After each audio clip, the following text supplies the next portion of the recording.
to show you where I'm staying. So this is where I stay. That's pretty nice.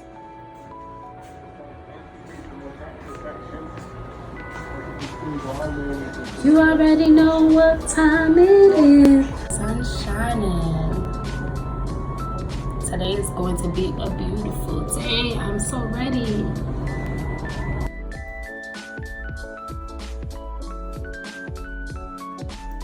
So this is locum assignment number 2, day number 1. I'm working as a locum nurse practitioner in urgent care. So what is a locum? A locum is a travel nurse practitioner.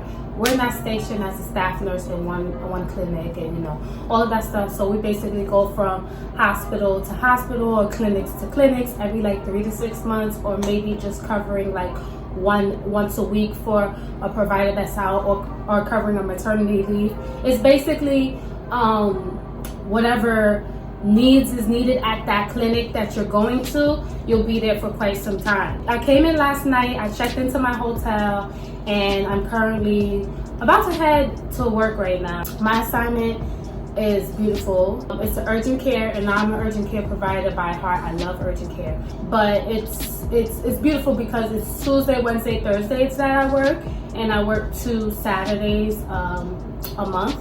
This contract is contracted for 3 months, so I'll be done in July. And this one is in New York, but it's like more upstate New York. My first contract was in Manhattan, and I was there for 6 months, and it was primary care. Everybody always asks me this question, but I am like a family nurse practitioner, but as a locum, I go into like different fields because family is such a broad spectrum. It's easy for me to just jump into different specialties. So it was primary care. I also saw like with primary care comes a lot of chronic diseases, hypertension, diabetes. Through that locum assignment, I also have experience in HIV, just prescribing medications and monitoring HIV patients and diagnosing HIV patients, which I thought was pretty cool. And of course, it looks good on your resume, right? And I have experience in different infectious diseases, tuberculosis. I've diagnosed tuberculosis and monitored tuberculosis, hepatitis C, hepatitis B, and those things. I didn't quite get into the Suboxone patients that we had at that primary care because the need was no longer there. Like I said, I did that for 6 months, and now I'm on my new travel assignment, which is a tentative 3 months travel assignment right now. And I love it. So I'm gonna take you guys through my journey of being a nurse practitioner, a travel nurse practitioner, and I hope you guys really, really like it and get into something like this because I absolutely love it, especially with my lifestyle. So you guys just tune in. Thank you.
Work is about 20 minutes away from my hotel.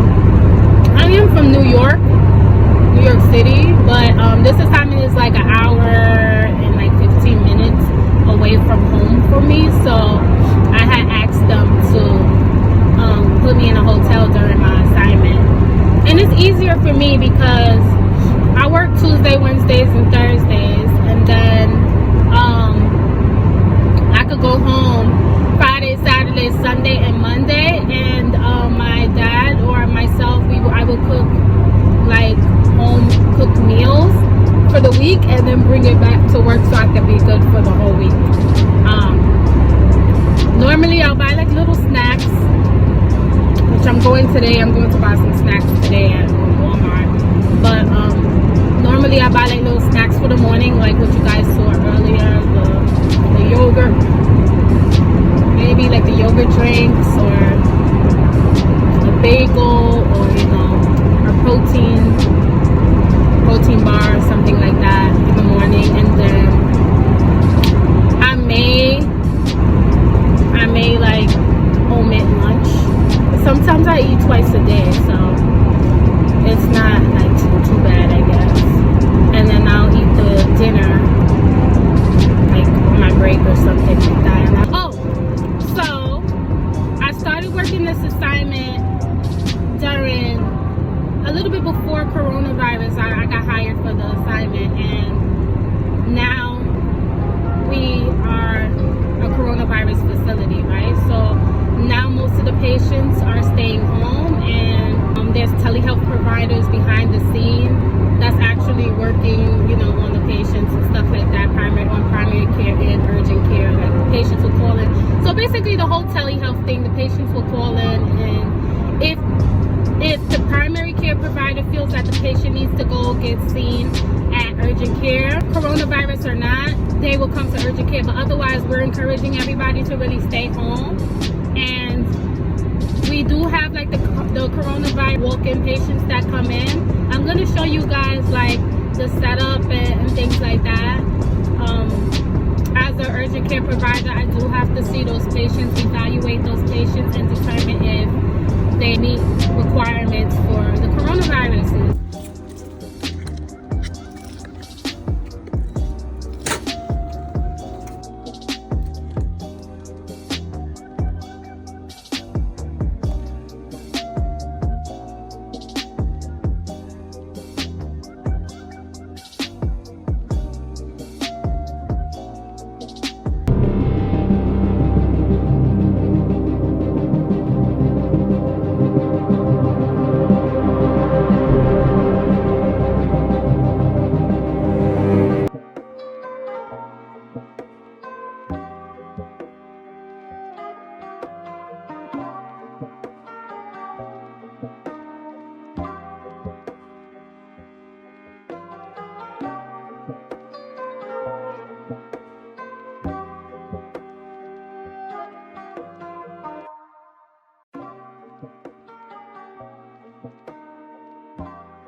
On the days that I'm not in the COVID community room, I'm in the office just seeing regular urgent care patients.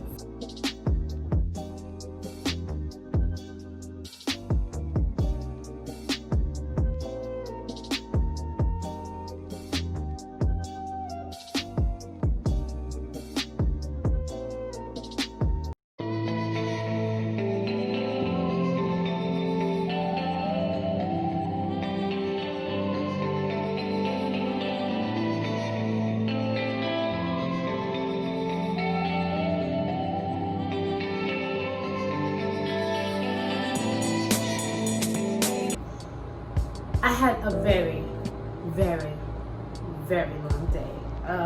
I like it. I actually like it. I like my current locum assignment.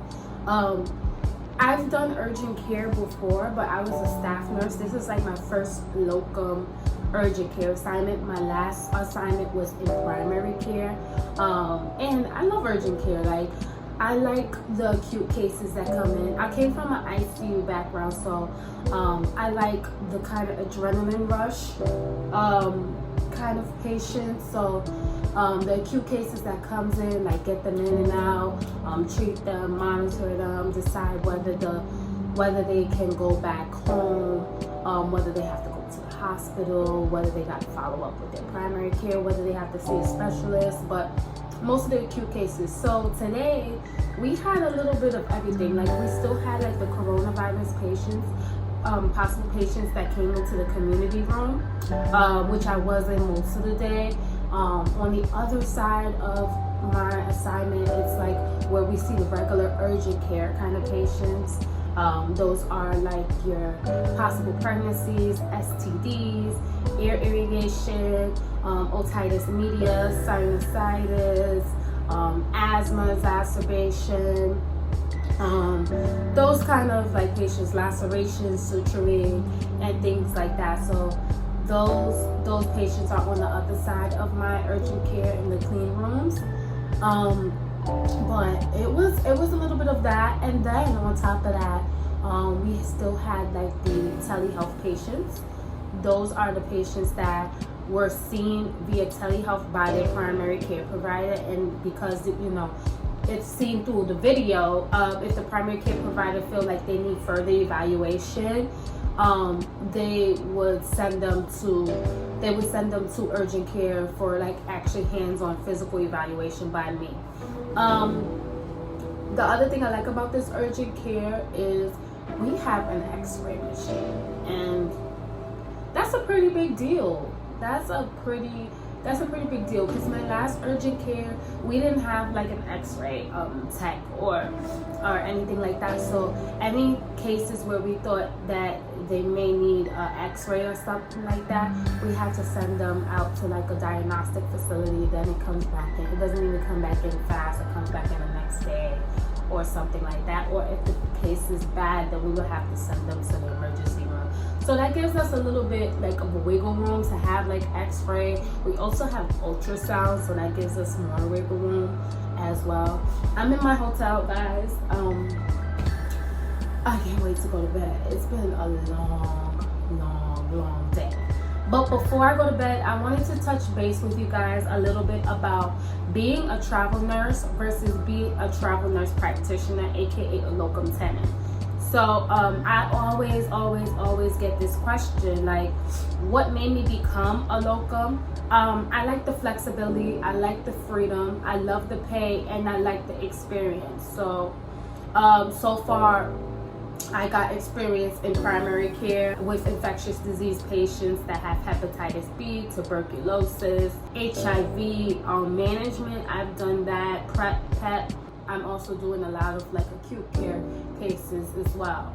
So yeah, so that's the thing I like about being a locum. Like, you have that opportunity to branch into different stuff, especially if you have a family nurse practitioner degree, because we can see across the lifespan just about almost every specialty except for psych and acute care, which is pretty cool.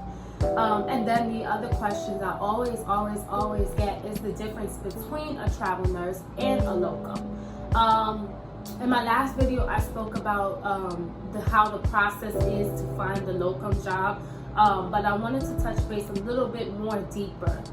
Some like me, I was a travel ICU nurse before I became a travel nurse practitioner, and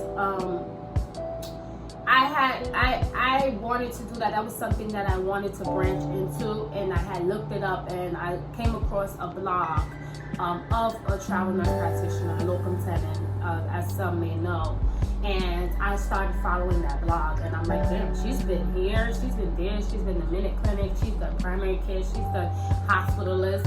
And I was like, shoot, I want to be well versed as a nurse practitioner, right? So when it comes to travel nursing and travel nurse practitioner differences, a lot of them are similar as far as reaching out to a recruiter, touching base with the hospital or clinic and things like that. But there are also some differences as well. So to start, we'll talk about my beautiful hotel. I can't wait to go to bed, guys. I'm so tired, but so we'll start with talking about housing. Some companies operate just like a travel nurse. So some companies, they do the whole 50-mile radius, like you have Weatherby Healthcare, Weatherby Healthcare, and Comp Health. I think there are a few others, but I haven't worked with them yet. So they operate just like travel nursing. They give you the tax-free stipend and then the taxable stipend. You have to be like a 50-mile radius, and you get, you could find your own hotel, or if you have family, you could stay where they're at, and keep the housing stipend and things like that. So that's exactly how a travel nurse operate with the housing stipend. They'll give you the housing stipend. You have the taxed hourly stipend, and it's combined. It's like a blended rate. It's combined together, and they could either put you in housing and take a partial of your pay to put you in housing, or you can find your own. So some companies, some locum companies are like that. And then you have other locum companies, which is the ones that I've done so far, that are a little bit different. I found both of my assignments on locumtenants.com, but because it gives you like a general need, it's like an Indeed, you could kind of see. And I mentioned that in my last video, and also showed you guys how that works. But you don't necessarily have to do that. Sometimes you could go on Indeed and type in locum tenens nurse practitioner, and some will come up. Or you can just type in locum tenens on Google, and then you'll have like a different amount, like different websites that house locum tenens nurse practitioners. And you'll click on there, and you read what it's about, and you connect with a recruiter. Yeah, like I said, my hotel was paid for, and I didn't have to come out of my pocket. They just asked me what days do I need to stay in my hotel, and then I give them like a month in advance the days that I need to stay in my hotel. I like to go home on the weekend, so I would just give them 3 days. Actually, I would give them 5 days. Come in on Monday night, check in on Monday, be at work Tuesday, Wednesday, Thursday, and then check out on Friday, so I could be home during the weekend with my family. So we covered housing. Pay is better than a staff nurse. Pay is also way higher than, pay is better than a staff nurse practitioner. Pay is also way higher than being a travel nurse. And depending on the company, you could be either compensated as untaxed, meaning that you get your entire pay and you take out a portion for your taxes, and you can file your taxes quarterly or at the end of the year. The disadvantage to that for some people is that you might not quite be a good saver, right? So that might be a little disadvantage. That might not. I personally get my whole thing taken. I get the untaxed for my company, and then I put a portion aside each month for taxes, and then I'll file my taxes quarterly, so that I don't have anything to worry about at the end of the year. But not a lot of people, well, let me not say not a lot of people, there are some people that actually have a hard time saving, so they might want to go with like a travel nurse, like Comp Health, where your taxes are being taken out of while you're working, like each paycheck, so that you don't have to worry about none of that, and that's completely fine. Those are W-2 filings, the ones that where your taxes are taken out completely. Where your taxes are not taken out completely, we do a 1099 form to complete as an independent contractor. So that's a difference. And like I said, the next best thing is like flexibility. Flexibility is not a difference between travel nursing positions and travel nurse practitioner positions. it's about the same thing. The only difference I would say is that, and this depends on the company. As a travel nurse, you know, you work the 13-week contracts, and then you have the opportunity to extend your contract, right? Those are like travel nursing jobs. As a travel nurse practitioner, you have the options to, I wouldn't say you have options. Let me try to make it easier.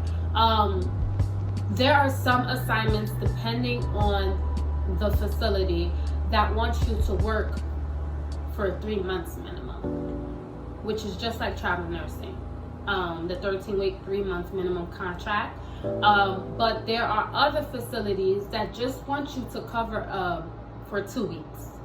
Like maybe a provider is going, the main provider for that office is going on vacation for 2 weeks and he has no coverage. He'll call in a locum to come in. Sometimes you might be on a longer contract for those who are on maternity leave. So you might just be covering the people that are on maternity, the individual that's on maternity leave. Or sometimes you can just, depending on the facility and their needs, they will want you to work maybe, I've seen one actually, that they just needed a local provider for a month for just a Sunday and a Tuesday. So every Tuesday and Sunday for the whole month, and that's all that they needed. Maybe somebody is out, or you know, something like that, or you have to, like, you're covering, maybe a person is on orientation and they're not off orientation for a whole month. Maybe you might just be covering as a shell for that month while the individual is on orientation. Then when they get off, then your need is no longer there. I try to do 3-month contracts with possible extension. It's like you learn a lot more from that way. I know there's places that do 6-month contract. So it's just things like that. It depends on the need of the clinic and if they can afford you. I'm tired, guys. Before I go to bed, make sure you guys like, comment, and subscribe. And just drop below like any questions you may have about being a travel nurse or being a travel nurse practitioner, since I had the opportunity to dip in between the two. I'm super excited to take you guys through my journey as a travel nurse practitioner. Make sure you guys please subscribe so that you can stay up to date on what I post. And you guys have a good night. I am exhausted, and I don't know how many times I said that throughout this video, but I have work tomorrow, and it's going to be another hopefully calm day. Hopefully it's not, but you never know. So you guys have a good night.